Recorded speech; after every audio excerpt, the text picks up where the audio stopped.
Cervical cancer రొమ్ము cancer తర్వాత మహిళల్ని కబళిస్తోన్న అతిపెద్ద ఉపద్రవం.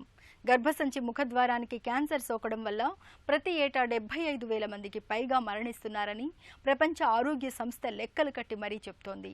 నిజానికి ఇదేమీ నివారించుకోలేని సమస్య కాదు. గర్భసంచి ముఖద్వారంలో క్యాన్సర్ ఆనవాళ్లను ముందుగానే పసిగట్టే పాప్ స్మియర్ పరీక్షతో పాటు అసలు సమస్య రాకుండా అడ్డుకునే టీకాలు ఇప్పుడు మనకు అందుబాటులో ఉన్నాయి. సర్వైకల్ క్యాన్సర్ను ముందుగానే పసిగట్టే ముందస్తు పరీక్షల గురించి ఇప్పుడు తెలుసుకుందాం.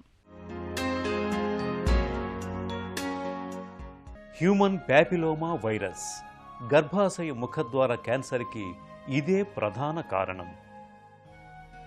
చిన్న వయసులో పెళ్లిళ్ళు, వివాహేతర సంబంధాలు, జననావయవాల అపరిశుభ్రత, సుఖవ్యాధులు, అధిక సంతానం ఇవన్నీ గర్భసంచి ముఖద్వారానికి క్యాన్సర్ను తెచ్చిపెడుతున్నాయి.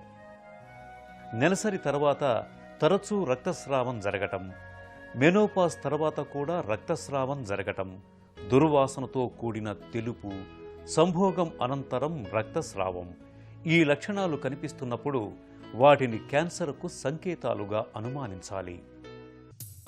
పాప్ స్మియర్ గర్భాశయ ముఖద్వార క్యాన్సర్ను ముందస్తుగా నిర్ధారించడానికి గర్భసంచి ముఖద్వార క్యాన్సర్కి శాశ్వతంగా అడ్డుకట్ట వేసేందుకు సరికొత్త టీకా ఒకటి అందుబాటులోకి వచ్చేనుకుంటూ ఉండాలి.